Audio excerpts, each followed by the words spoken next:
El náhuatl del camino a Cuernavaca. Esta es una historia real. Ocurrió en la carretera libre a Cuernavaca. Esa serpiente de asfalto que los lugareños llaman el camino del diablo. Yo no creía en el náhuatl, no creía en nada sobrenatural. No creía en fantasmas, ni en brujas, ni en las historias que mi abuela solía contarme cuando era niño para que me portara bien. Eran cuentos nada más, supersticiones de gente ignorante que no entendía cómo funcionaba el mundo. Hasta que miré por el espejo retrovisor y vi que lo que estaba sentado detrás de mí ya no era un hombre. 3 personas murieron esa noche. Sus cuerpos fueron despedazados como si una bestia salvaje los hubiera destrozado, como si algo con garras del tamaño de cuchillos de carnicero y colmillos capaces de atravesar hueso hubiera decidido que ya no merecían seguir respirando. Pero lo que me quita el sueño después de tantos años no es la muerte de ellos. No son las imágenes de sus cuerpos destrozados, aunque esas imágenes me visitan cada noche cuando cierro los ojos. Lo que me quita el sueño es saber quién, o mejor dicho, qué cosa los mató. Y que esa cosa estuvo sentada justo detrás de mí durante todo el trayecto, respirando en mi nuca, observándome con ojos que brillaban como lunas amarillas en la oscuridad. Mi nombre es Aurelio Vargas. Tenía 38 años cuando sucedió esto y era dueño de una pequeña tienda de materiales de construcción en el barrio de Tepito, en Ciudad de México. Tepito, para quienes no lo conocen, es uno de esos lugares que la gente de fuera considera peligrosos, lleno de mercados donde se vende de todo desde ropa usada hasta electrónicos de dudosa procedencia. Pero para mí era hogar. Era el lugar donde mi padre había tenido su negocio antes que yo y su padre antes que él. 3 generaciones de Vargas vendiendo cemento, varillas, ladrillos y todo lo que se necesita para construir una casa o reparar una pared. No era rico, pero ganaba lo suficiente para mantener a mi esposa Carmen y a mis 2 hijos, Rodrigo de 14 años y el pequeño Daniel de 10. Carmen era maestra de primaria en una escuela pública a unas cuadras de nuestra casa, una mujer de sonrisa fácil y paciencia infinita que de alguna manera había decidido que yo valía la pena hace 15 años cuando nos conocimos en la boda de un primo lejano. Rodrigo era el serio de la familia, siempre con la nariz metida en un libro o en su teléfono, sonando con estudiar ingeniería y construir puentes que conectaran ciudades. Daniel era todo lo contrario, un torbellino de energía que no podía quedarse quieto más de 5 minutos, siempre corriendo, siempre gritando, siempre metiéndose en problemas de los que solo una sonrisa encantadora podía sacarlo. Una vida normal, segura, sin nada extraordinario. Me levantaba a las 6 de la mañana antes de que el sol terminara de salir, cuando la ciudad todavía estaba envuelta en esa neblina gris que parece cubrir todo el Valle de México. Preparaba café mientras Carmen se duchaba, revisaba las noticias en mi teléfono mientras los niños peleaban por el baño. Desayunábamos juntos, aunque fuera solo 15 minutos de caos entre cucharadas de cereal y moquilas perdidas. Luego yo salía hacia la tienda caminando las 8 cuadras que separaban nuestra casa del negocio, saludando a los vecinos que ya conocía de toda la vida. Abría la tienda a las 8, atendía a los clientes hasta las 7 de la tarde, cargaba, contaba el dinero, revisaba el inventario y caminaba de regreso a casa para cenar con mi familia. Me acostaba a las 10, veía un poco de televisión con Carmen si no estaba demasiado cansado y dormía el sueño de los justos hasta que el despertador sonaba de nuevo a las 6 de la mañana. Todos los días, todos los meses, todos los años. Una rutina que me hacía sentir seguro, anclado a la realidad, protegido de las incertidumbres del mundo. Una rutina que me hacía creer que entendía cómo funcionaba el universo, que las reglas eran claras y predecibles, que si trabajabas duro y eras honesto las cosas saldrían bien. Pero esa noche de abril todo cambió. Había decidido visitar a mi madre en Cuernavaca. Se llamaba Esperanza, un nombre que siempre me pareció apropiado para una mujer que había sobrevivido a tantas cosas: la pobreza de su infancia en un pueblo olvidado de Oaxaca, la muerte de mi padre hace 10 años por un infarto que luego, sin avisar, la soledad de vivir sola en una casa demasiado grande para una sola persona. Tenía casi 80 años y su salud se deterioraba rápidamente aunque él nunca lo admitía. Los médicos habían detectado un problema en su corazón hacía 6 meses, algo relacionado con las válvulas que yo no terminaba de entender por más que me lo explicaran. Le habían recetado medicinas, le habían recomendado descanso, le habían sugerido que se mudara con nosotros a la ciudad donde podríamos cuidarla mejor. Pero él se negaba. Aquí nací, aquí moriré, solía decir con esa terquedad que solo las madres mexicanas poseen, esa terquedad que no admite discusión ni contraargumento. Aquí están enterrados tus abuelos en el panteón de la colonia junto a la iglesia donde me bautizaron. Aquí conocí a tu padre en la plaza del centro un domingo de mayo cuando él vendía dulces y yo buscaba un escape del calor. Aquí te tuve a ti en esa misma habitación donde ahora duermo con la ayuda de una partera que olía a hierbas y rezaba a santos que ya nadie recuerda. No me voy a ningún lado mío. Esta es mi casa. Estas paredes conocen mi voz. Este jardín conoce mis manos. Si me voy una parte de mí se quedará aquí, yo no quiero vivir incompleta. Yo respetaba su decisión aunque me preocupara. Aunque cada vez que la visitaba sintiera un nudo en el estómago al despedirme preguntándome si sería la última vez que la vería con vida. Aunque notara como cada semana parecía más frágil, más pequeña, como si la vida la fuera abandonando poco a poco, como el agua que se escurre lentamente de una vasilla agrietada. Normalmente la visitaba los fines de semana conduciendo las 2 horas que separaban la ciudad de Cuernavaca con la tranquilidad de quien tiene todo el tiempo del mundo.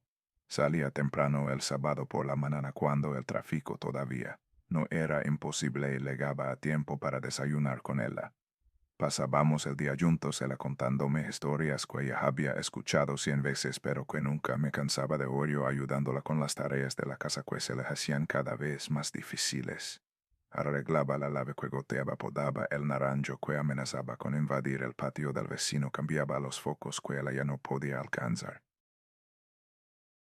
Cenábamos juntos y luego dormía en mi antigua habitación, la misma donde había pasado mi adolescencia, con sus paredes todavía adornadas con pósters de equipos de fútbol que ya no existían y cantantes que ya nadie recordaba. Pero esa semana el trabajo me había consumido por completo. Un pedido grande de cemento se había retrasado porque el proveedor había tenido problemas con sus camiones y yo había tenido que pasar horas al teléfono tratando de encontrar una alternativa antes de que los clientes comenzaran a cancelar. 2 de mis empleados se habían enfermado al mismo tiempo, una gripa que estaba haciendo estragos en todo el barrio y yo había tenido que cubrir sus turnos además del mío. Los clientes no dejaban de quejarse por los precios que habían subido sin previo aviso porque la inflación no perdonaba a nadie y yo tenía que explicar una y otra vez que no era mi culpa, que los costos de los materiales estaban fuera de mi control, que yo también estaba sufriendo. No pude ir el sábado como de costumbre. Tuve que quedarme en la tienda atendiendo a los clientes que mi empleado enfermo habría atendido. Ni el domingo porque llegó un camión con mercancía que había que descargar y organizar antes de que llegara la lluvia que anunciaban para esa tarde. Ni el lunes porque uno de mis mejores clientes, un contratista que me compraba materiales para 3 obras diferentes, amenazó con irse con la competencia si no le hacía un descuento que me dolería en el bolsillo pero que no podía rechazar. Para cuando logré resolver todos los problemas de la tienda ya era jueves. Jueves por la noche. Debería haber esperado hasta el viernes. Debería haber salido temprano con luz de día tomando la autopista de cuota como siempre hacia esa carretera segura y bien iluminada donde las patrullas federales pasaban cada hora y las casetas de peaje ofrecían una ilusión de civilización. Pero algo me urgía a ir esa noche. Un presentimiento. Una inquietud que no podía explicar que se había instalado en mi pecho como una piedra pesada y que no me dejaba respirar tranquilo. Había intentado llamar a mi madre 3 veces durante el día y las 3 veces el teléfono había sonado y sonado sin que nadie contestara. La primera vez a las 10 de la mañana pensé que probablemente estaba en el jardín regando sus plantas como hacía cada mañana desde que tengo memoria. La segunda vez a las 2 de la tarde me dije que quizás estaba visitando a Donna Esperanza, la vecina de al lado con quien compartía chismes y recetas de cocina. La tercera vez a las 5 empecé a preocuparme de verdad. ¿Y si se había caído? ¿Y si había tenido un problema con el corazón? ¿Y si estaba tirada en el piso de su casa sola sin nadie que la ayudara? Probablemente estaba dormida, me dije tratando de calmarme. A su edad el sueño llega sin avisar a cualquier hora del día. Probablemente se había acostado para una siesta y había apagado el teléfono para que no la molestaran. Probablemente no era nada. Pero la inquietud no se iba. Se sentaba en mi pecho como un animal pequeño y nervioso, aranando, mordiendo, negándose a quedarse quieto. Era como si algo dentro de mí supiera que tenía que ir esa noche, que no podía esperar, que cada hora que pasaba era una hora que podría arrepentirme de haber perdido. Así que cuando quedé la tienda a las 7 de la tarde vallando la cortina metálica con el mismo chirrido que había escuchado toda mi vida, en lugar de caminar hacia casa para cenar con mi familia, saqué mi teléfono y llamé a Carmen. Bueno, contestó ella y pude escuchar de fondo el sonido de la televisión y las voces de los niños discutiendo sobre algo. Soy yo, dije. Oye, voy a ir a ver a mi mamá esta noche. Esta noche, preguntó ella y pude escuchar la sorpresa en su voz. Pero ya es tarde, Aurelio. ¿Por qué no esperas hasta mañana? Mañana es viernes, puedes salir temprano de la tienda y llegar con luz de día. No puedo explicarlo, le dije recargándome contra la pared de la tienda mientras veía pasar los coches por la calle, las luces de los faros creando patrones fugaces en la oscuridad creciente. Solo siento que tengo que ir. He tratado de llamarla todo el día y no contesta. Probablemente no es nada, pero necesito asegurarme de que está bien. Carmen guardó silencio por un momento. Conocía ese silencio. Era el silencio que usaba cuando estaba pensando, cuando estaba sopesando opciones, cuando estaba decidiendo si discutir conmigo o dejarme hacer lo que yo quería. Después de 15 años de matrimonio había aprendido a confiar en mis instintos, aunque a veces le parecieran irracionales. Había aprendido que cuando yo tenía un presentimiento generalmente había una razón, aunque esa razón no fuera evidente en el momento. Está bien, dijo finalmente con un suspiro que pude escuchar claramente a través del teléfono. Pero ten cuidado, si él llámame cuando llegues. No importa qué hora sea, quiero saber que llegaste bien. Lo haré, prometí. Te amo. También te amo, dijo ella. Cuídate. Fue la última promesa que le hice antes de que mi vida cambiara para siempre. Si tomaba la autopista de Cuota llegaría en hora y media. Era el camino seguro, el camino que todos recomendaban con iluminación cada pocos kilómetros, casetas de peaje donde siempre había gente y patrullas de la Policía Federal recorriendo el trayecto a intervalos regulares. Era el camino que cualquier persona sensata tomaría de noche, el camino que yo siempre tomaba cuando viajaba después del atardecer. Pero el dinero andaba escaso ese mes. Las ventas habían bajado más de lo esperado. Los proveedores exigían pagos adelantados que antes me daban a crédito. Los clientes regateaban más que nunca pidiendo descuentos que me dejaban con márgenes mínimos. Había tenido que usar los ahorros para cubrir la nómina de la última quincena y todavía faltaban 2 semanas para que la situación mejorara, si es que mejoraba. La cuota de la autopista costaba casi 300 pesos. Ida y vuelta 600. 600 pesos que podían pagar la despensa de una semana, que podían comprar los útiles escolares que Daniel necesitaba, que podían cubrir la medicina para la presión de Carmen, que había subido de precio el mes pasado. Ese fue mi primer error. Decidí tomar la carretera libre.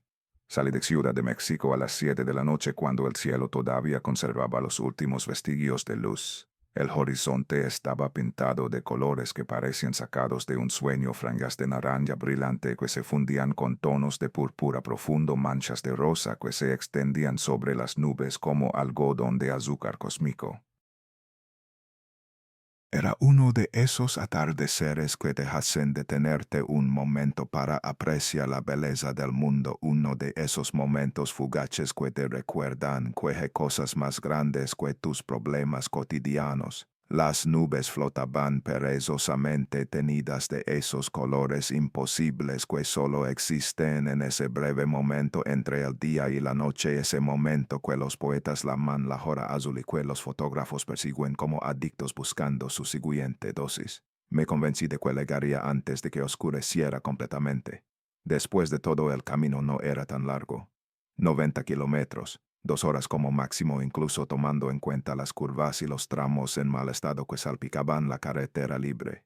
Pero el tráfico en la salida de la ciudad era más denso de lo que esperaba. Un accidente en el periférico había creado un embotellamiento que se extendía por varios kilómetros, una serpiente de luces rojas que avanzaba a paso de tortuga artrítica. Desde mi lugar en la fila podía ver las luces azules y rojas de las patrullas y las ambulancias más adelante parpadeando como estrellas enfermizas contra el cielo que se oscurecía. Los conductores tocaban el claxon con impaciencia como si el ruido pudiera de alguna manera hacer que los coches se movieran más rápido.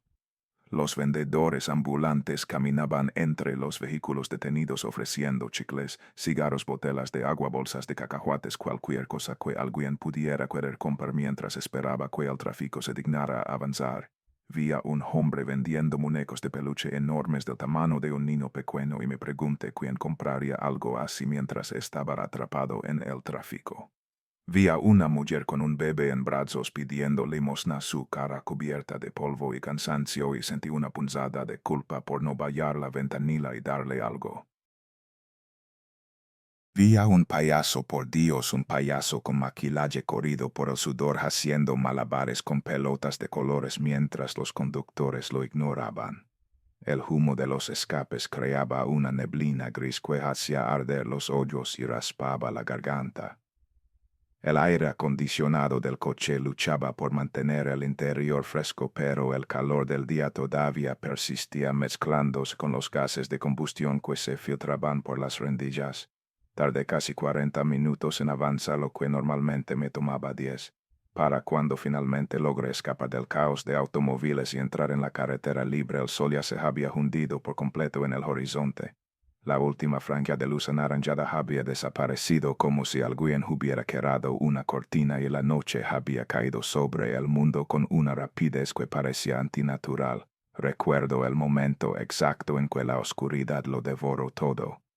Fue como cruzar una frontera invisible. Un minuto antes podía ver las montañas, a lo lejos siluetas oscuras contra el cielo que todavía conservaba un tenue resplandor. Podía ver las nubes flotando sobre el horizonte como fantasmas de algodón, los últimos vestigios del atardecer tiñéndolas de un gris azulado. Podía ver los árboles que bordeaban la carretera, sus copas meciéndose suavemente con la brisa de la tarde, proyectando sombras alargadas sobre el asfalto. Al siguiente todo desapareció, como si alguien hubiera apagado una lámpara gigante, como si el mundo más allá del alcance de mis faros hubiera dejado de existir. Solo quedaba el camino, una cinta de asfalto negro que serpenteaba frente a mí, iluminada por los 2 conos de luz blanca que proyectaba mi viejo Nissan Tsuru. Y más allá la nada. Un vacío absoluto, una oscuridad tan completa que parecía tener peso, que parecía presionar contra las ventanas del coche como un animal intentando entrar. Encendí la radio para alejar la sensación de soledad que comenzaba a apoderarse de mí, esa sensación de ser el último ser humano en un mundo que había olvidado cómo existir. Giré el dial hasta encontrar una estación que no estuviera completamente ahogada por la estática, y la voz de un locutor llenó el espacio del coche hablando sobre el clima, sobre los resultados del fútbol, sobre cosas normales que pertenecían a un mundo normal.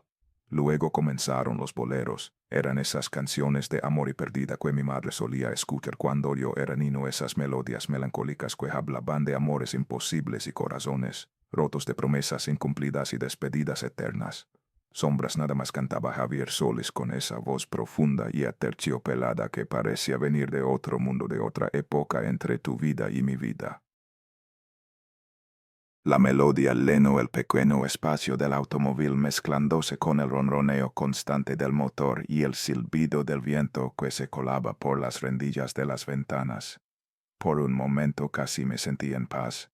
La música me transportó a otro tiempo, a las tardes de domingo cuando mi madre ponía sus discos viejos mientras cocinaba, cuando el olor de los frijoles y las tortillas se mezclaba con las voces de cantantes que elevaban décadas muertos.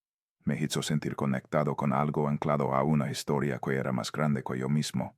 Pero la paz no duró. Traté de concentrarme en el camino. La carretera libre a Cuernavaca no es para distraídos y yo lo sabía mejor que nadie.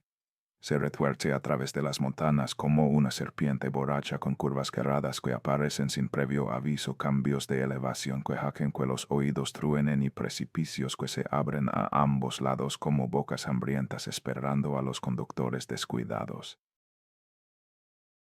He escuchado historias de accidentes en esta ruta, historias que los lugareños cuentan en voz baja como si hablar demasiado alto pudiera invocar a los espíritus de los que murieron aquí. Un tráiler que perdió los frenos en una vallada y se llevó consigo a 3 coches antes de caer al vacío.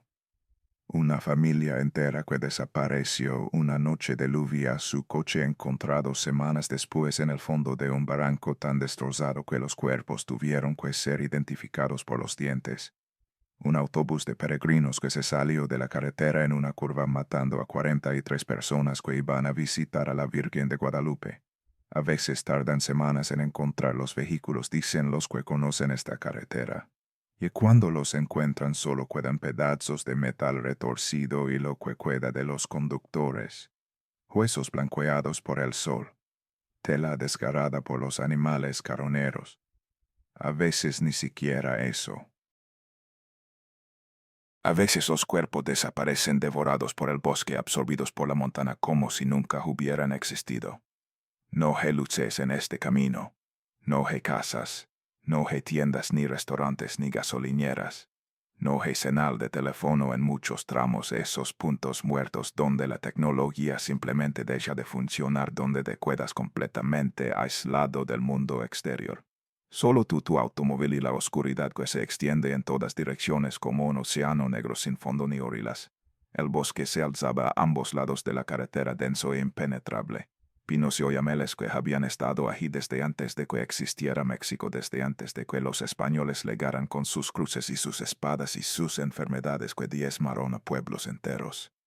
Desde antes de que los aztecas construyeran sus pirámides y ofrecieran corazones sangrantes al sol. Desde antes de que los primeros humanos cruzaran el estrecho de Bering y comenzaran la larga migración hacia el sur. Árboles antiguos que habían visto pasar civilizaciones enteras y seguían allí indiferentes, eternos, guardando secretos que ningún ser humano podría comprender. Llevaba unos 40 minutos de viaje cuando decidí detenerme en una pequeña tienda de abarrotes al lado de la carretera. La vi aparecer en la oscuridad como un oasis de luz, el único punto brillante en kilómetros de nada. Era uno de esos negocios que solo encuentras en las zonas rurales de México, esos lugares que parecen haber existido desde siempre, que parecen estar lejos de la misma sustancia que el paisaje que los rodea. Las paredes estaban pintadas de un verde descolorido que alguna vez debió ser brillante cuando el negocio era nuevo y el dueño todavía tenía esperanzas de que prosperara. Ahora la pintura se descascaraba en varios lugares revelando capas anteriores de colores diferentes: amarillo, azul, el blanco original del adobe. El techo era de la mina oxidada, que crujía con el viento produciendo un sonido que era casi musical, casi como una canción triste que nadie había escrito. Un solo foco colgaba frente a la puerta proyectando una luz amarillenta y débil que apenas lograba mantener a raya la oscuridad circundante. Polilas y otros insectos nocturnos revoloteaban alrededor de él, golpeándose contra el cristal caliente, produciendo pequeños ruidos secos que se perdían en el silencio de la noche. Un letrero pintado a mano anunciaba Abarrotes Donalupe, aunque las letras estaban tan desvanecidas por el sol y la lluvia que costaba trabajo leerlas.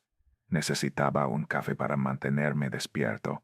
El cansancio comenzaba a pesar sobre mis párpados, haciendo que parpadeara más de lo normal, haciendo que mi mente divagara hacia pensamientos que no tenían nada que ver con el camino. Y quizás, aunque no quería admitirlo, necesitaba ver otro rostro humano. Escuchar otra voz. Confirmar que no era el único ser vivo en este tramo de carretera olvidado por Dios y por los hombres. Estacioné el coche frente a la tienda apagando el motor pero dejando las luces encendidas por un momento. El silencio que siguió fue casi físico, un peso que se asentó sobre mis hombros como una manta mojada. Sin el ronroneo del motor podía escuchar otros sonidos, el canto de los grillos en el bosque cercano, el susurro del viento entre las ramas de los árboles, el crujido ocasional de algún animal moviéndose en la maleza. Valle del coche. El aire de la montaña era frío, mucho más frío de lo que esperaba para una noche de abril. Me golpeó en el rostro como una bofetada húmeda, haciendo que mis pulmones se contrayeran momentáneamente. Olía a pino, ese aroma limpio y resinoso que siempre asociaba con los bosques de mi infancia. A tierra mojada, aunque no había llovido en días. A humo de leña que probablemente venía de alguna casa lejana que no podía ver, y a algo más. Algo que no supe identificar en ese momento. Algo salvaje. Algo antiguo. Un olor que parecía venir de las profundidades del bosque, de lugares donde la luz del sol nunca llegaba, donde las criaturas de la noche hacían sus guaridas. Lo ignoré. Probablemente era solo mi imaginación, mi mente cansada creando fantasmas donde no los había. El interior de la tienda olía a humedad y a productos que habían estado en los estantes demasiado tiempo. Latas de frijoles con etiquetas amarillentas por el paso de los años. Bolsas de pan de calle que probablemente habían expirado hacía semanas, el plástico arrugado y el contenido seguramente cubierto de moho verde. Botellas de refresco cubiertas de una capa de polvo tan gruesa que apenas podías leer las marcas. Dulces en frascos de vidrio, caramelos de colores que parecían haber estado allí desde que yo era niño. Una nevera vieja zumbaba en el rincón luchando valientemente por mantener frías las cervezas y los refrescos que contenía su motor, produciendo un ruido constante que era casi reconfortante en su familiaridad. Detrás del mostrador había un anciano. Tendría 80 años, quizás más. Era difícil saberlo.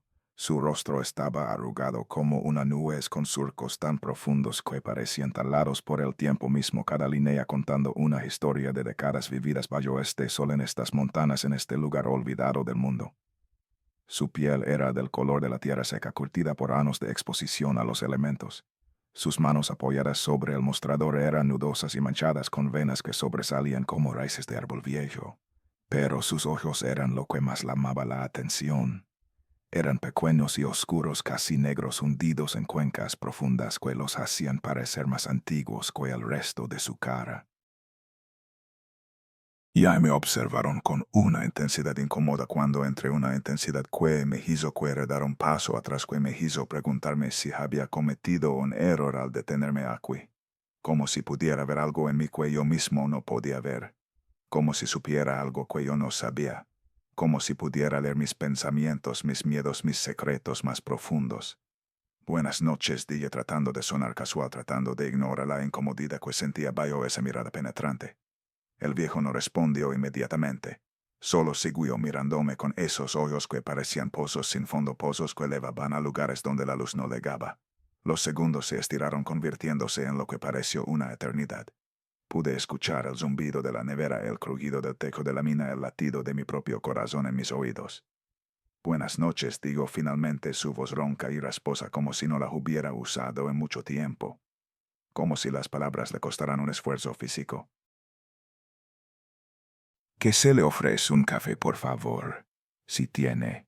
El anciano asintió lentamente con un movimiento que parecía costarle las mismas energías que a otros les costaría levantar un objeto pesado.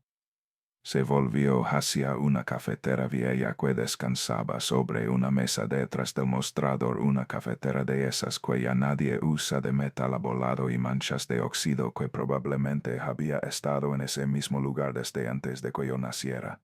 Vertió el líquido negro en un vaso de unicel y el aroma amargo llenó el pequeño espacio. Era un olor reconfortante, familiar, que me hizo pensar en las mañanas en mi casa en Carmen, preparando el desayuno, en los niños peleando por el control remoto. El café estaba amargo y tibio, lejos de estar caliente. Probablemente llevaba horas en esa cafetera sin que nadie lo tocara. Pero tenía cafeína y eso era todo lo que necesitaba. Lo bebí de un trago sintiendo como el líquido vallaba por mi garganta y se asentaba en mi estómago vacío, produciendo una sensación de calor que era más psicológica que física. Cuando fui a pagar, el viejo me miró de una manera extraña. Su mano se detuvo a medio camino hacia el dinero que yo le ofrecía y sus ojos se clavaron en los míos con una intensidad que me hizo querer retroceder, que me hizo preguntarme qué había visto en mí que lo había detenido así. Va, solo pregunto, su voz vallando hasta convertirse casi en un susurro. Si responde extrañado por la pregunta. Voy a visitar a mi madre en Cuernavaca. Vive sola y no me contestaba el teléfono. Quería asegurarme de que estuviera bien. El anciano asintió lentamente sin apartar la mirada de mi rostro. Su expresión había cambiado. Ya no era solo curiosidad lo que veía en sus ojos. Había algo más, algo que se parecía demasiado a la preocupación o al miedo. Tenga cuidado, dijo. El camino esta noche no está tranquilo. ¿A qué se refiere? No contesto inmediatamente. En cambio, miró hacia la ventana, hacia la oscuridad que se extendía más allá del cristal sucio, como si buscara algo que solo él podía ver. Los segundos se estiraron, convirtiéndose en lo que pareció una eternidad. Afuera el viento sopló con más fuerza, haciendo crujir la lámina del techo, produciendo un sonido que era casi como un gemido. Hay noches, dijo finalmente, su voz apenas un susurro, cuando las cosas que no deberían despertar andan sueltas por el camino. Me entiende, las cosas viejas.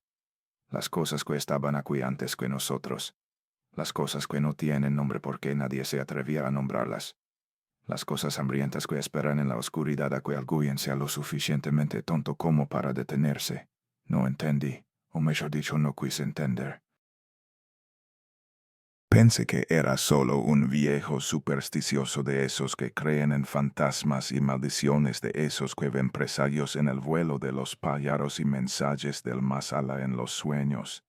México está lleno de gente así, especialmente en las zonas rurales donde la modernidad no ha llegado del todo, donde las viejas creencias se mezclan con el catolicismo en una amalgama extraña de fe y miedo. Tendré cuidado, dije tratando de terminar la conversación. Dejé unas monedas sobre el mostrador y me di la vuelta para salir. No se detenga por nadie, añadió el viejo cuando mi mano tocó la manilla de la puerta. Por nadie, no importa cómo se vean, no importa lo que digan. No importa cuánta lástima le den o cuánto parezca necesitar ayuda. No importa si es un niño llorando solo en la carretera o una mujer herida pidiendo auxilio o un anciano moribundo rogando por un poco de compasión. No se detenga. Me detuve con la mano todavía en la puerta, sintiendo como un escalofrío recorría mi columna vertebral a pesar del calor del interior de la tienda. ¿Por qué dice eso? El viejo no respondió inmediatamente.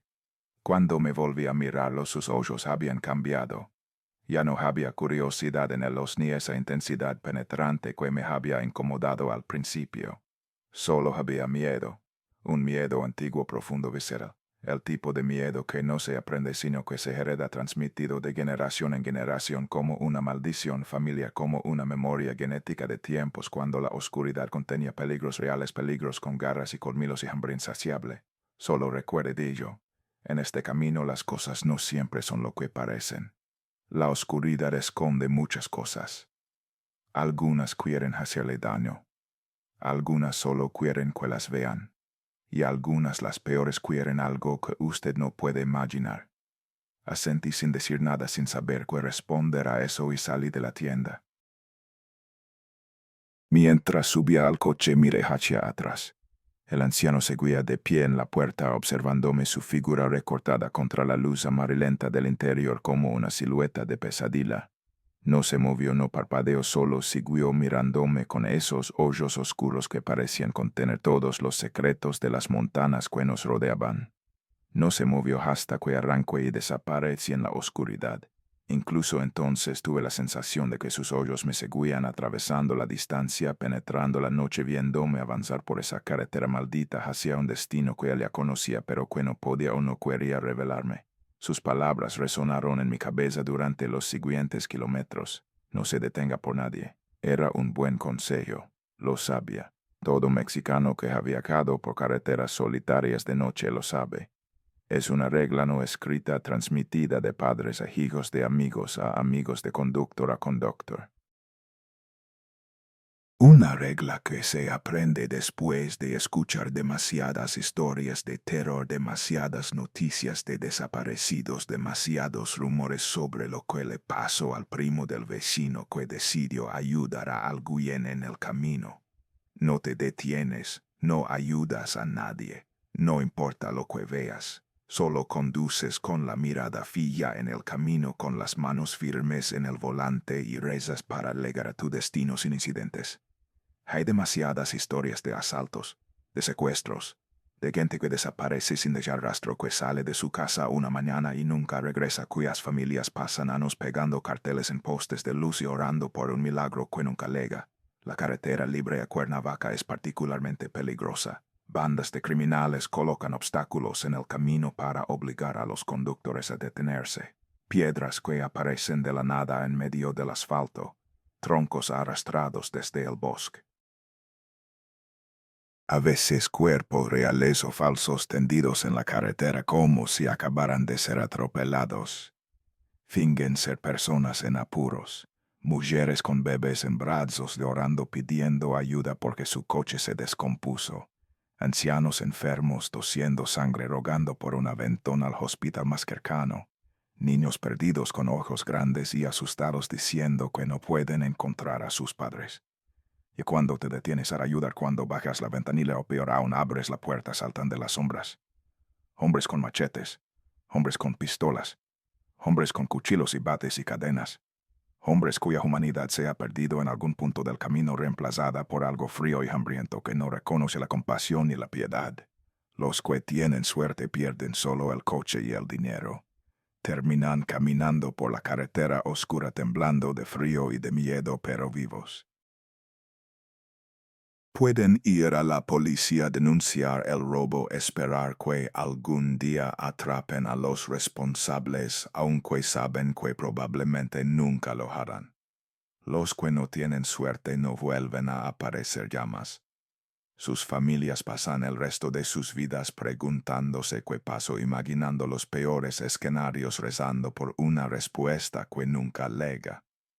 A veces encuentran los cuerpos meses o años después en fosas clandestinas en medio del bosque. A veces no encuentran nada. A veces la tierra se traga a las personas como si nunca hubieran existido. Pero también hay otras historias que la gente solo susurra en voz baja mirando sobre el hombro como si temieran que alguien o algo pudiera estar escuchando. Historias sobre cosas que no son humanas vagando por estos caminos cuando cae la noche. Sobre el nahual, el hombre que puede transformarse en bestia, el brujo que vendió su alma a cambio de poderes que ningún mortal debería poseer. Dicen que puede convertirse en cualquier animal, un perro negro con ojos de fuego, un búho silencioso que vuela sobre los coches, un lobo hambriento que corre junto a las lantas. Dicen que los nahuales protegen a algunos viajeros y devoran a otros dependiendo de criterios que nadie entiende. Dicen que si ves uno y sobrevives quedas marcado para siempre. Sobre la Llorona, la mujer vestida de blanco que llora eternamente buscando a los hijos que ella misma ahogó en un ataque de locura. Dicen que su llanto se escucha en las noches sin luna, un sonido que deshiela la sangre y deja correr sin mirar atrás. Dicen que si la ves de frente morirás en 3 días. Dicen que arrastra a los viajeros solitarios hacia los ríos y los barrancos donde se ahogan tratando de escapar de su abrazo helado. Sobre almas en pena que quedaron atrapadas entre 2 mundos, incapaces de avanzar hacia la luz, condenadas a vagar por estas carreteras hasta el fin de los tiempos. Dicen que son los espíritus de los que murieron aquí en accidentes o asesinatos y que buscan compañía para su eternidad de soledad. Dicen que si te detienes por ellos te llevan consigo a donde quiera que vayan los muertos. Cuentos de vieja solía decir mi padre cuando yo era niño y le preguntaba sobre estas historias. Supersticiones de gente ignorante. No hay nada en la oscuridad que no esté también en la luz. Los únicos monstruos son los hombres y de esos hay que cuidarse de día y de noche. Yo siempre les había creído. Yo siempre había pensado que tenía razón. Los fantasmas no existen. Los monstruos no existen. Solo existen los hombres y los hombres son suficientemente monstruosos por sí mismos. No necesitamos inventar criaturas sobrenaturales cuando la maldad humana es más que suficiente para poblar nuestras pesadillas. Eso es lo que pensaba antes de esa noche. Eso es lo que creía antes de que la realidad me demostrara lo equivocado que estaba. Seguí conduciendo. La carretera se retorcía frente a mí subiendo y bajando colinas atravesando túneles de vegetación que los faros apenas lograban penetrar. Las ramas de los árboles se extendían sobre el camino como brazos esqueléticos creando un techo natural que bloqueaba cualquier luz que pudiera venir del cielo. No había luna esa noche. No había estrellas.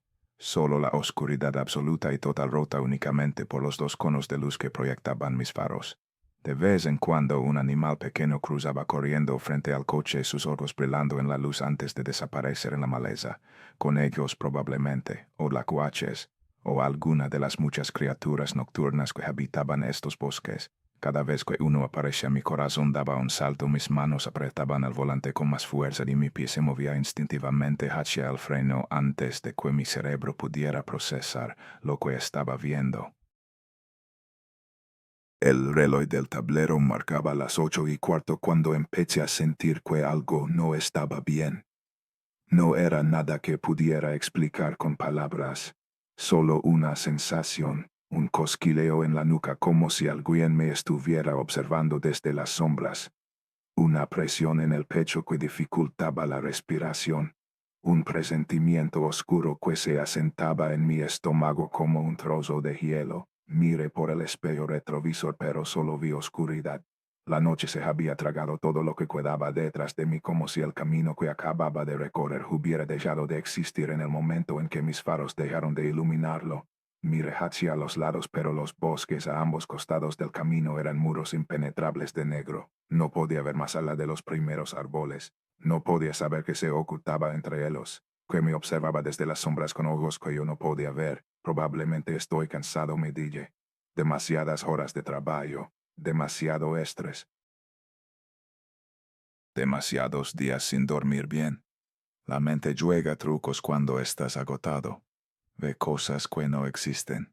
Siente presencias que no están allí. Crea monstruos de las sombras y fantasmas del viento. Pero la sensación no desaparecía. De pronto por el rabillo del ojo vi algo moverse. Una sombra que se deslizaba entre los árboles paralela al coche siguiéndome a la misma velocidad a la que yo conducía. Era grande, más grande que un perro, más grande que un venado. Se movía con una fluidez antinatural como si no estuviera corriendo sino flotando sobre el suelo del bosque como si las leyes de la física no aplicaran a su forma oscura. Me volví a mirar apartando los ojos del camino por un segundo. No había nada, solo la oscuridad, solo el bosque silencioso. Son mis ojos, pensé. Están jugándome trucos, eso es todo. Solo mis ojos cansados viendo patrones en el caos creando formas de la nada. Subí el volumen de la radio dejando que los boleros llenaran el espacio ahogando el silencio que de repente se sentía demasiado pesado, demasiado opresivo. La voz de Pedro Infante cantaba ahora algo sobre amor y traición, sobre promesas rotas y corazones heridos. Música de otra época, música que pertenecía a un mundo más simple, más seguro. Y entonces los vi, los faros iluminaron dos figuras al costado del camino, un niño y un hombre. El niño estaba de pie agitando la mano con un movimiento lento casi mecánico. Tendría unos 12 años, delgado como un yunco, vestido con una camisa fina de manta que había visto mejores días y un chaleco raído que probablemente había pertenecido a alguien más grande que él.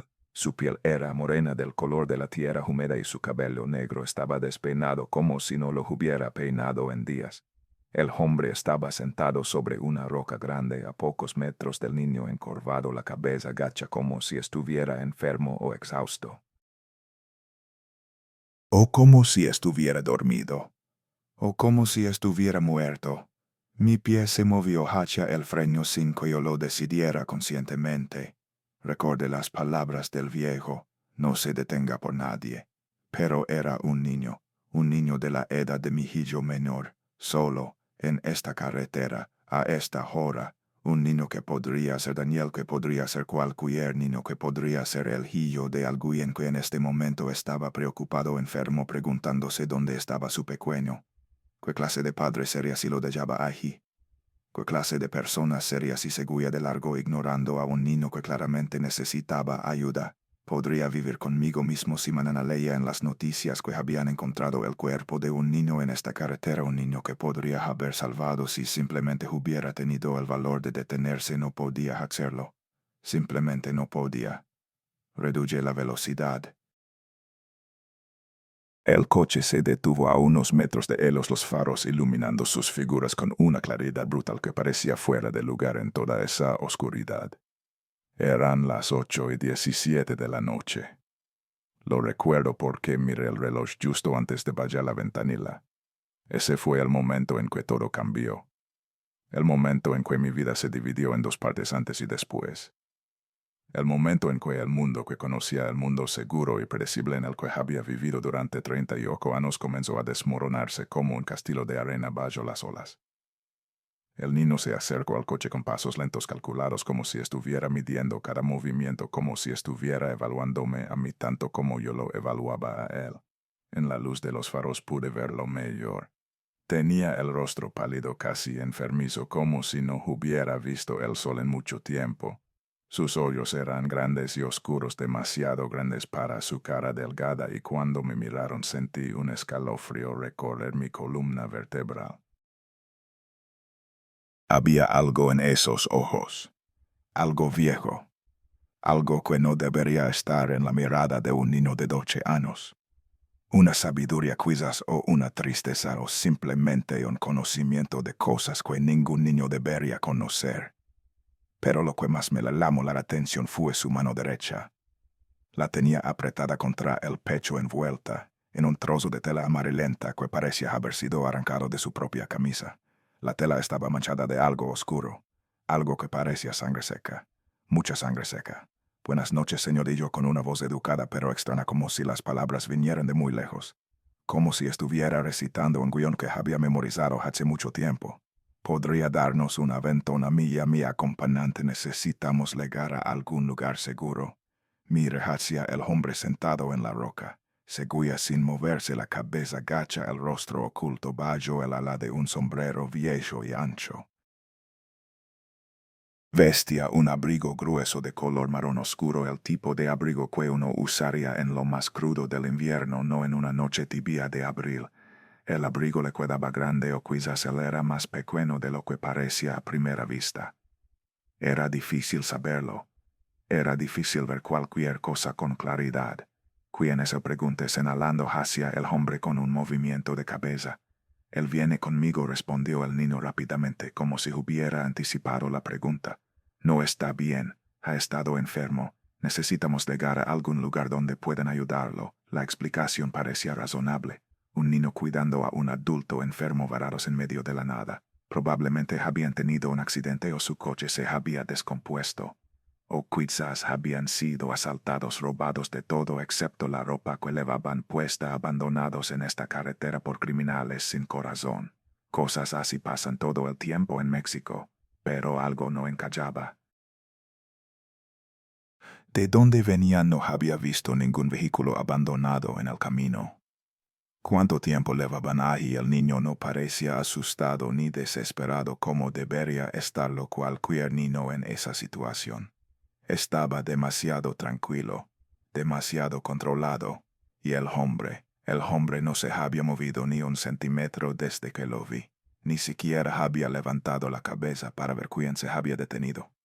Ni siquiera parecía estar respirando. Debería haberme ido. Cada instinto en mi cuerpo me gritaba que arrancara el coche y no mirara atrás. Cada advertencia que había escuchado a lo largo de mi vida resonaba en mi cabeza como campanas de alarma. No se detenga por nadie. Pero mire los ojos del niño, y en esos ojos oscuros, más allá de la extrañeza que me inquietaba, había algo que reconocí. Miedo. No miedo de mí, sino miedo de algo más, algo que estaba detrás de él en la oscuridad del bosque acechando, algo que yo no podía ver pero que él conocía muy bien. Algo de lo que estaba huyendo, algo de lo que necesitaba escapar. Súbete DJ finalmente abriendo las cerraduras de las puertas con un clic que sonó demasiado fuerte en el silencio de la noche. Puedo llevarlos hasta la próxima parada, o hasta Cuernavaca si es allí donde necesitan ir. El niño sonrió. Fue una sonrisa pequeña casi triste pero genuina. La primera expresión verdaderamente humana que había visto en su rostro. Gracias, señor Dillo. Que Dios lo bendiga por su bondad. Se volvió hacia el hombre y dijo algo en un idioma que no reconocí. No era español. Tampoco era nahuatl que he escuchado muchas veces en los mercados de la ciudad y en las comunidades indígenas que a veces venían a comprar materiales a mi tienda. Era algo más antiguo, más gutural, como si las palabras vinieran de lo más profundo de la garganta. Como si no fueran palabras diseñadas para ser pronunciadas por una boca humana. El hombre se levantó lentamente. Y cuando entró en el haz de luz de los faros lo vi por primera vez con claridad. Era alto, más alto que el mexicano promedio, con hombros anchos pero encorvados como si cargara un peso invisible sobre ellos. Su piel era oscura, curtida por años de exposición a los elementos, con arrugas profundas como surcos en tierra seca. Arrugas que parecían más grietas que líneas de expresión, como si su piel fuera de cuero viejo o de corteza de árbol. Pero su rostro seguía oculto bajo el sombrero y aunque caminó directamente hacia la luz no pude distinguir sus facciones. Era como si la sombra del ala lo siguiera protegiéndolo de mi mirada. Se movía con dificultad, cada paso parecía costarle un esfuerzo enorme. Pero había algo en su manera de moverse que no era del todo humano. Era demasiado fluido, demasiado silencioso. Sus pies no hacían ruido sobre la grava, ni el más mínimo crujido, ni el más pequeño sonido. Subió al asiento trasero sin decir una palabra. El coche se hundió ligeramente bajo su peso, más de lo que debería haberse hundido bajo el peso de un hombre de su tamaño. El niño se sentó adelante a mi lado, cerrando la puerta con un clic suave. Arrancó el coche y continué el viaje, y en el momento en que las ruedas comenzaron a girar lo noté. El olor, un olor que no estaba allí antes. Tenue al principio, casi imperceptible, mezclado con el aroma del cuero viejo de los asientos, la gasolina que siempre se filtraba un poco en el interior y el ambientado de pino que colgaba del espejo retrovisor. Pero definitivamente presente, definitivamente real. Era un olor metálico como de cobre, como de sangre fresca derramada sobre piedra caliente, y debajo de eso algo más, algo húmedo, algo animal. Algo que mi cerebro primitivo reconocía aunque mi mente consciente se negara a identificarlo. Como el pelaje mojado de una bestia. Probablemente es el olor del coche viejo, me dije. Hace tiempo que no lo limpio por dentro. Probablemente hay algo pudriéndose debajo de los asientos. Probablemente es solo mi imaginación. Pero en el fondo de mi mente una voz susurraba que eso no era cierto. Que ese olor venía de atrás. Del hombre que ya no estaba seguro de que fuera un hombre. Había tres cosas que comenzaron a asustarme de verdad en los siguientes minutos. La primera fue que el olor se intensificaba con cada kilómetro que recorríamos. Cuando recogí a mis pasajeros era apenas perceptible un susurro olfativo que mi mente pudo descartar como el aroma rancio de un vehículo viejo. Pero ahora, después de 15 minutos de viaje, se había convertido en algo imposible de ignorar. Era denso, pesado, tangible, casi como si pudiera tocarlo si extendía la mano hacia atrás. Como si alguien hubiera dejado carne cruda pudriéndose bajo el asiento trasero durante semanas. Metálico como la sangre. Húmedo como el pelaje de un animal mojado después de la lluvia. Bajé un poco la ventanilla esperando que el aire fresco de la noche diluyera esa pestilencia. El viento entró con fuerza, frío y cortante, trayendo consigo el aroma de los pinos y la tierra mojada. Pero el olor del interior persistía aferrado al espacio del coche como si tuviera garras propias.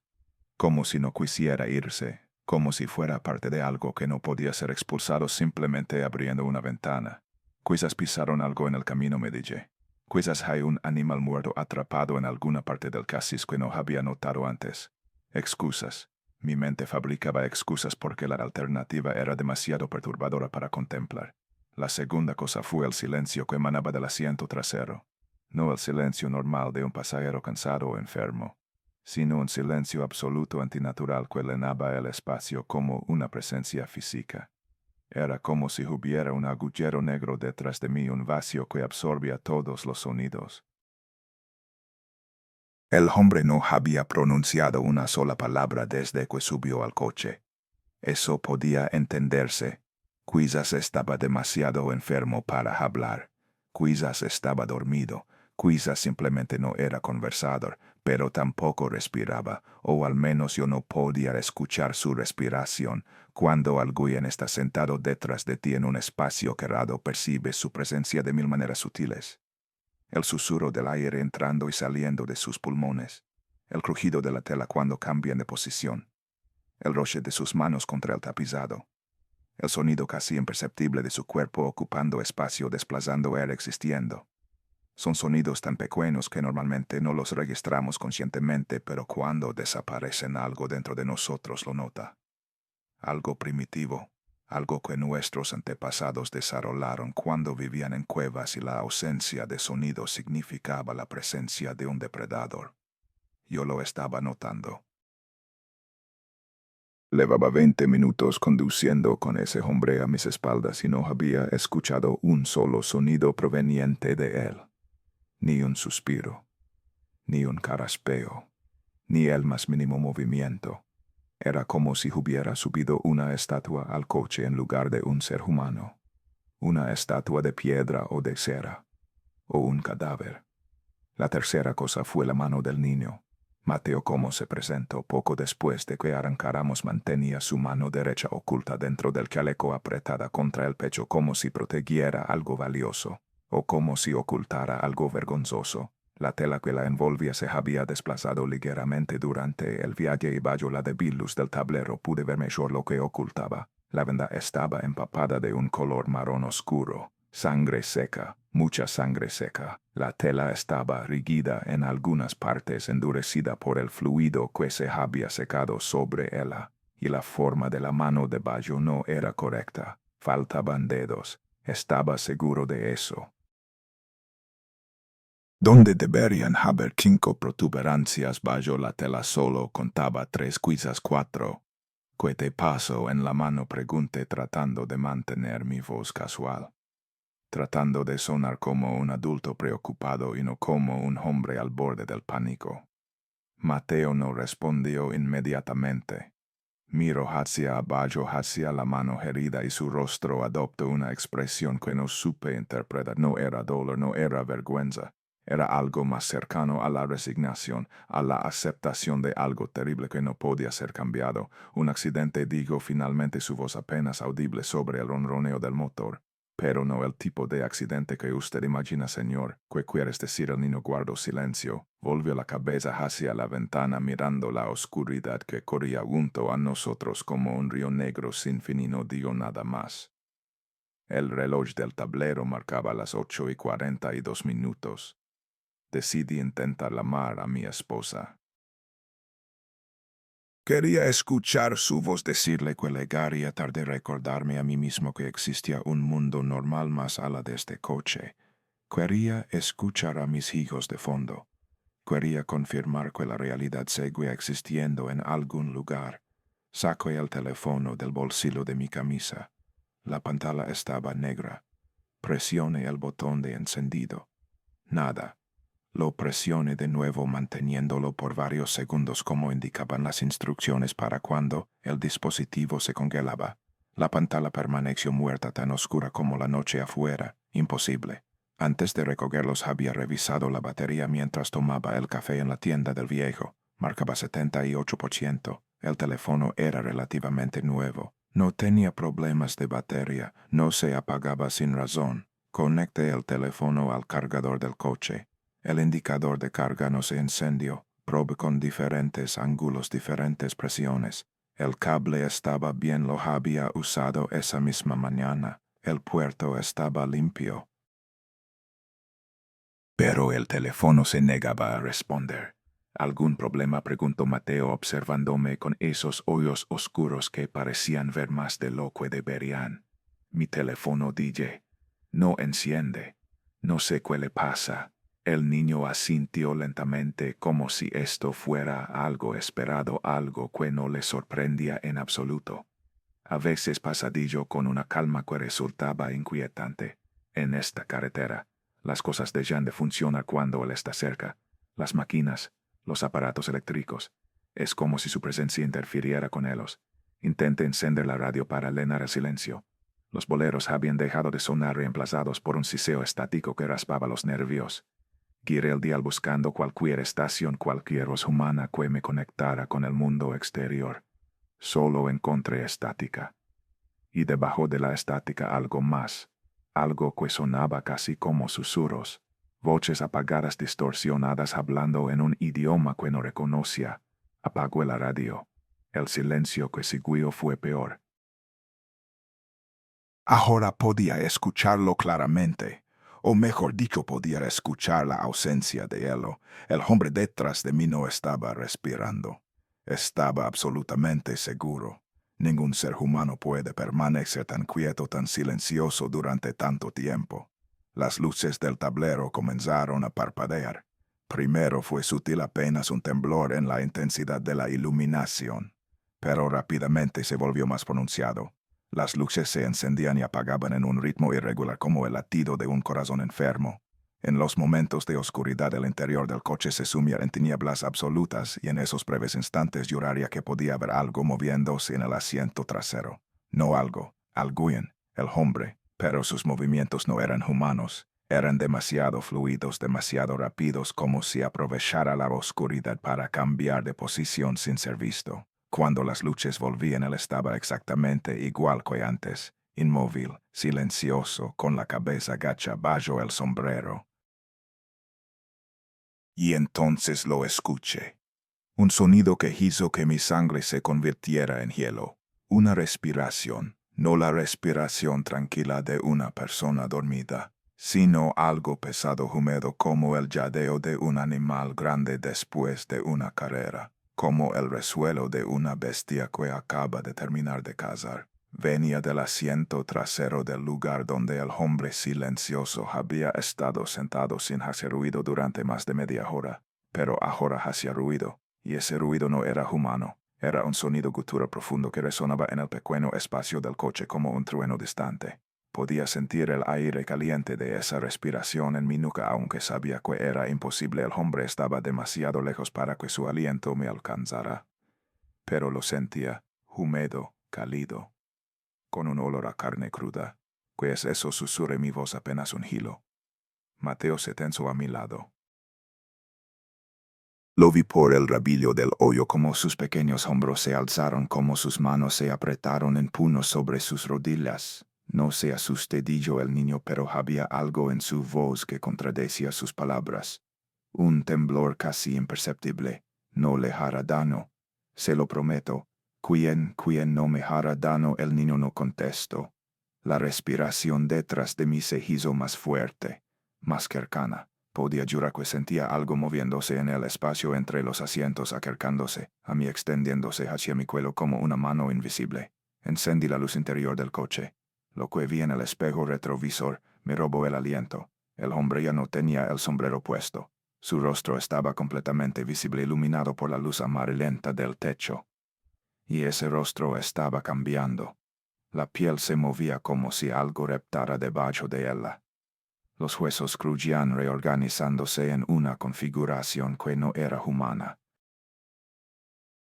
Los ojos que antes estaban ocultos en las sombras ahora brillaban con un resplandor amarillo fosforescente, como los ojos de un depredador nocturno reflejando la luz.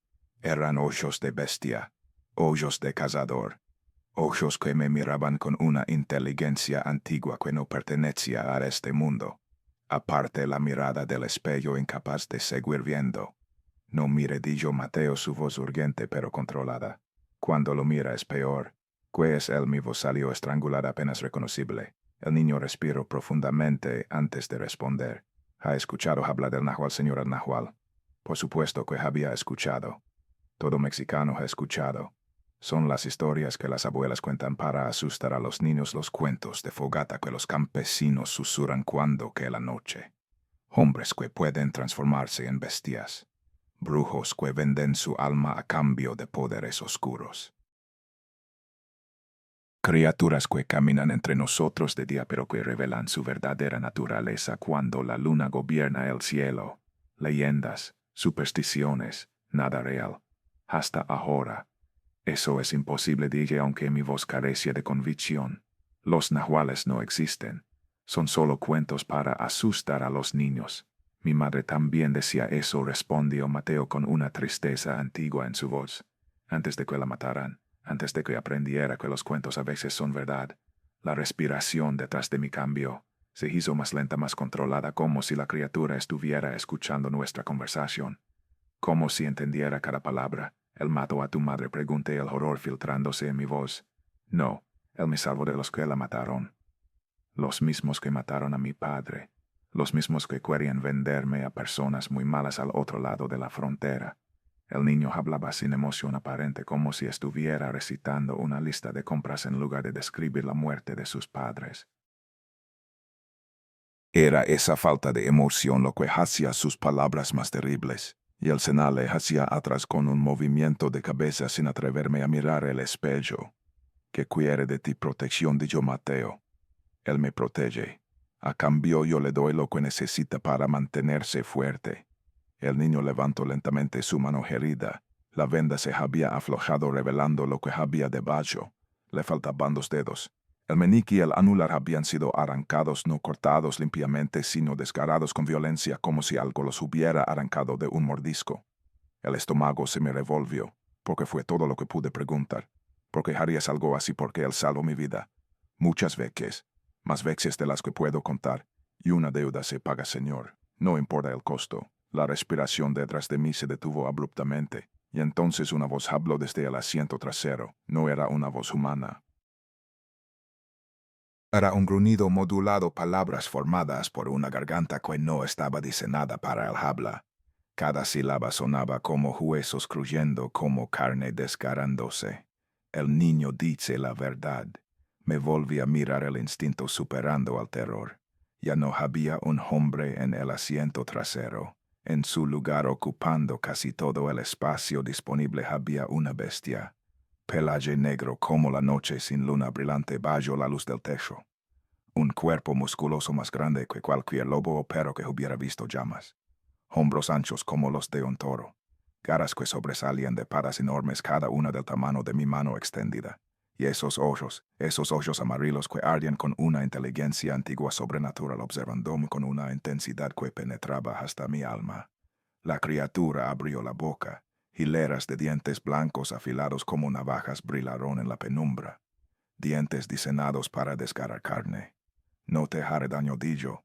Los que tienen tu olor no son mi presa.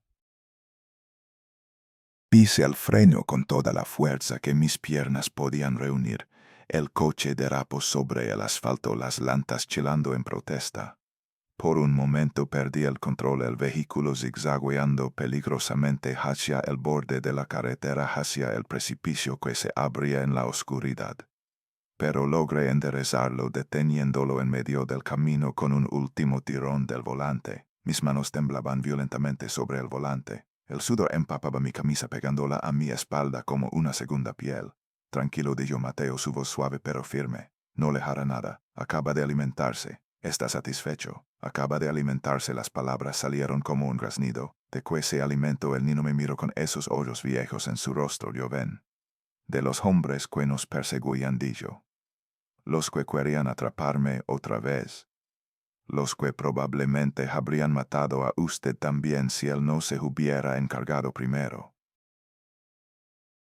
La criatura en el asiento trasero emitió un sonido bajo, un ronroneo que vibró a través de los asientos y luego hasta mis huesos. Sigue conduciendo, Bruno. Hay cosas que ver más adelante, cosas que debes entender antes de que esta noche termine. Los faros del coche iluminaron algo en la carretera. Al principio pensé que era un animal, un venado atropellado, quizás un perro callejeiro que había tenido la mala fortuna de cruzarse en el camino de algún vehículo, pero a medida que nos acercábamos la forma se volvía más definida, más grande, más compleja. No era un animal, eran personas. 3 cuerpos yacían sobre el asfalto. No estaban acostados como personas que duermen o descansan. Estaban desparramados en posiciones imposibles, grotescas como muñecos de trapo arrojados desde una gran altura por un niño caprichoso. Sus extremidades formaban ángulos que ningún cuerpo vivo podría adoptar. Sus torsos estaban retorcidos de maneras que desafiaban la anatomía humana, y la sangre se extendía a su alrededor en charcos oscuros que brillaban bajo la luz de los faros como espejos de obsidiana líquida. No eran charcos pequeños, eran lagos, ríos, océanos de rojo oscuro que se habían derramado sobre el pavimento y seguían extendiéndose lentamente buscando las grietas del asfalto, fluyendo hacia los bordes de la carretera como si intentaran escapar de la escena del crimen. El olor llegó un segundo después. Era el olor de la muerte en su forma más cruda, más visceral. Sangre fresca mezclada con el hedor metálico del hierro oxidado. Viseras expuestas al aire nocturno liberando sus gases putridos. Mi estómago se rebeló. Abrí la puerta del coche justo a tiempo. Me incliné hacia afuera y vomité sobre la grava del arca en mi cuerpo, convulsionando mientras expulsaba todo lo que había comido ese día. Cuando terminé me quedé allí un momento respirando pesadamente. Las piernas me temblaban tanto que no estaba seguro de poder mantenerme en pie. Mateo bajó del coche con la calma de alguien que ha visto cosas como esta muchas veces antes. Caminó hacia los cuerpos sin vacilar. Se detuvo frente al primer cuerpo. Era un hombre de mediana edad, corpulento, con el tipo de complexión que sugería años de trabajo manual o de violencia física. Su rostro todavía era reconocible, aunque una expresión de terror absoluto había quedado congelada en sus facciones. El brazo derecho había sido arrancado del hombro. No cortado, arrancado. Podía ver los tendones desgarrados colgando como cuerdas mojadas, los huesos astilados asomando entre la carne destrozada. El torso estaba abierto desde el esternón hasta el ombligo. Las costillas sobresalían como los dientes de una boca obscena, rotas y separadas por una fuerza que debió ser monstruosa. Este es Manuel, dijo Mateo, su voz plana, desprovista de emoción. Era el jefe de la banda. Llevaba 5 años secuestrando personas en esta carretera. Niños, mujeres, hombres que viajaban solos. Los vendía a gente muy mala, o los mataba si no servían para nada. El niño se movió hacia el segundo cuerpo. Este era más joven, quizás de unos 30 años, alto y delgado con tatuajes que cubrían sus brazos. Su garganta había sido destrozada, literalmente arrancada, dejando un agujero enorme donde debería estar su nuez de Adán. Este es Jorge, continuó Mateo. Era el que se encargaba de capturar a los niños. Tenía un método especial. Se hacía pasar por alguien amigable, ganaba su confianza y luego los drogaba y se los llevaba. Mis piernas quedé de rodillas sobre la grava, las pequeñas piedras clavándose en mi piel a través de la tela del pantalón. Mis palmas golpearon el suelo cuando traté de sostenerme y sentí el ardor agudo de los cortes mientras la grava rascaba la carne de mis manos. El tercer cuerpo era el peor. Mateo caminó hacia él lentamente y cuando habló su voz cambió. Ya no era plana, había algo en ella. Y dijo el niño deteniéndose junto a los restos, este es Raúl. El hombre había sido literalmente despedazado. Su cuerpo estaba dividido en múltiples secciones como si algo lo hubiera desgarrado, tirando en diferentes direcciones al mismo tiempo. Raúl fue el que mató a mis padres, dijo Mateo, y su voz se quebró ligeramente. Hace 5 años, en esta misma carretera. El niño se volvió para mirarme y en la luz de los faros vi lágrimas brillando en sus mejillas. Mi padre tenía una tienda pequeña en Tres Marías. Vendía artesanías a los turistas que pasaban hacia Cuernavaca. Raúl y su banda querían que pagara una cuota de protección. Mi padre se negó. Mateo se limpió las lágrimas con el dorso de su mano herida, manchando su mejilla con la sangre seca de la venda. Una noche, cuando volvíamos de visitar a mi abuela en la ciudad, Raúl nos estaba esperando. Bloqueó la carretera con su camioneta. Mi padre intentó dar la vuelta, pero Jorge apareció por detrás y nos cerró el paso. Estábamos atrapados. El niño bajó la mirada hacia los restos de Raúl. Los sacaron del coche a los dos, a mi madre y a mi padre. Yo me escondí debajo del asiento trasero. Era pequeño, cabía en espacios donde un adulto no podría. Escuché todo. Cada grito, cada golpe, cada súplica que mi madre hizo antes de que la silenciaran para siempre. Lo siento, susurré. No lo sienta, respondió Mateo. Ellos están muertos ahora, los tres. La justicia tardó 5 años, pero luego, un sonido detrás de nosotros nos hizo voltear. El nahual había salido del coche. En la luz de los faros pude verlo completamente por primera vez. Era enorme, mucho más grande de lo que había parecido, confinado en el espacio reducido del asiento trasero. Su pelaje era negro como el vacío entre las estrellas. Los músculos se ondulaban bajo la piel como serpientes enterradas en arena. Y sus ojos, esos ojos amarillos que brillaban con luz propia, se detuvo junto a los cuerpos y los olfateó. Basura, gruno. No merecían existir. El mundo está más limpio sin ellos. Luego se volvió hacia mí. Nuestros ojos se encontraron y en ese momento sentí como si estuviera mirando dentro de mi masala de mi piel y mis huesos. Tú eres diferente, dijo. Hueles a padre que ama, a hijo que cuida, a hombre que trabaja con las manos y duerme con la conciencia tranquila. Gracias fue todo lo que logré articular. Por salvarme. El nahual inclinó la cabeza. No me des las gracias todavía. Esta noche cambiará tu vida. No podrás olvidar lo que has visto. No podrás volver a ser el hombre que eras antes. Ese hombre está muerto. Sus palabras cayeron sobre mí como piedras. Pero es mejor vivir con el conocimiento continuo la criatura que morir en la ignorancia. Y tú habrías muerto esta noche. Habrías muerto solo en esta carretera y nadie habría encontrado tu cuerpo. Tu esposa habría esperado una llamada que nunca llegaría. Tus hijos habrían crecido preguntándose qué le pasó a su padre. Tu madre habría muerto sin volver a verte. Sentí las lágrimas rodando por mis mejillas, porque yo pregunté entre sollozos, de todas las personas en esta carretera, ¿por qué decidiste salvarme a mí? El nahual guardó silencio por un momento, porque el mundo necesita más personas que se detengan, dijo, personas que ayuden sin esperar nada a cambio. Personas que vean a un niño en peligro y no puedan simplemente dar la vuelta y marcharse. Cada una que se pierde hace que la oscuridad crezca un poco más. Se volvió hacia Mateo. Debemos irnos, antes de que alguien más legue. Mateo caminó hacia mí. Gracias por el aventón, Señor, y por no tratarnos como monstruos. Extendió su mano izquierda. Yo la tomé entre las mías sintiendo lo pequeña y fría que era. Cuídate, Mateo, dije. El niño sonrió. Él me cuida a mí. Siempre lo ha hecho. Desde aquella noche en la montaña cuando me encontró medio muerto de frío y hambre. Es lo más cercano a un padre que he tenido desde que perdí al mío.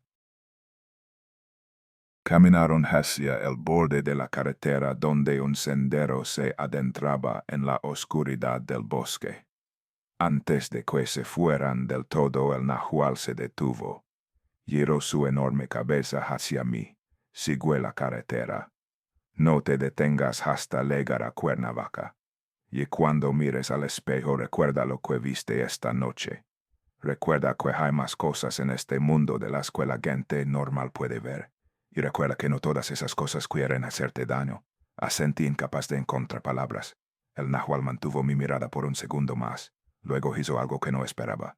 Inclinó la cabeza. Fue un gesto pequeño apenas perceptible. Pero en ese momento lo entendí como lo que era. Un reconocimiento, un agradecimiento, una promesa. Luego se volvió y desapareció en el bosque con Mateo a su lado. Los observé hasta que la oscuridad los tragó por completo. Me quedé solo, solo con los cuerpos, solo con la sangre, solo con el conocimiento de lo que había presenciado. El silencio que siguió fue abrumador. Mis manos sangraban, mis pantalones estaban manchados de tierra y vómito. Mi camisa estaba empapada de sudor, pero estaba vivo. Subí al vehículo y cerré la puerta. Encendí el motor. Las luces del tablero se iluminaron normalmente sin parpadeos. La radio cobró vida a los boleros volviendo a llenar el espacio. Tomé mi teléfono. La pantalla se encendió al primer toque. 77% de batería. Era como si nada hubiera pasado. Puse el coche en marcha y conduje alrededor de los cuerpos. Llegué a la casa de mi madre poco antes de las 11 de la noche. Cuando me vio bajar del coche, su rostro pasó del alivio a la preocupación. Mi yo, que de paso pareces como si hubieras visto al diablo. Nada, mamá, solo fue un viaje largo. Esa noche no dormí. A la mañana siguiente escuché las noticias en la radio de la cocina. 3 cuerpos fueron encontrados esta madrugada en la carretera libre a Cuernavaca, decía el locutor. Las autoridades creen que se trata de un ajuste de cuentas entre bandas criminales.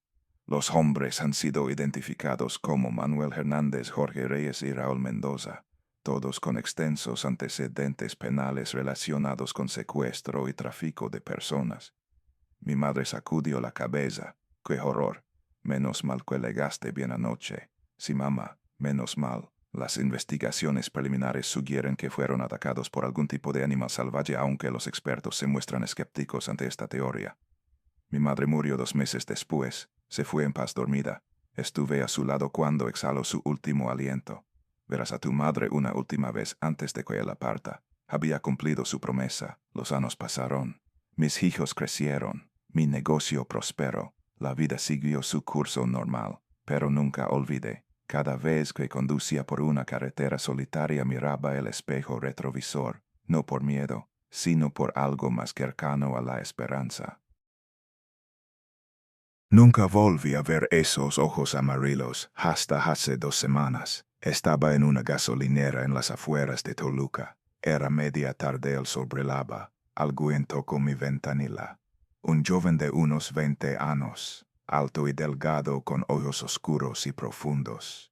Tenía una cicatriz larga que corría desde su muñeca derecha hasta el codo. El mapa de años de alimentar a una criatura que no debería existir. ¿Es usted Aurelio Vargas? Sí.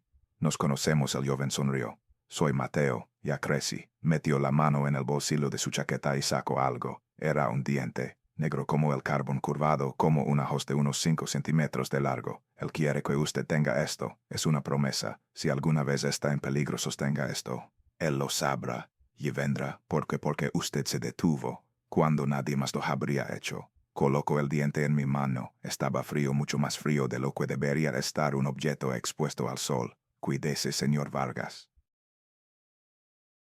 Parpadeé y Mateo había desaparecido. En las sombras de un árbol al otro lado del estacionamiento 2 puntos de luz amarilla brillaron por un instante y luego se desvanecieron. Desde entonces llevo el diente conmigo a todas partes. Y cada noche antes de dormir miro hacia la esquina oscura de mi habitación. No porque tenga miedo, sino porque su presencia me hace sentir seguro. Así que ahora les pregunto, ¿creen en los nahuales? Probablemente no. Probablemente piensan que esta es solo otra historia.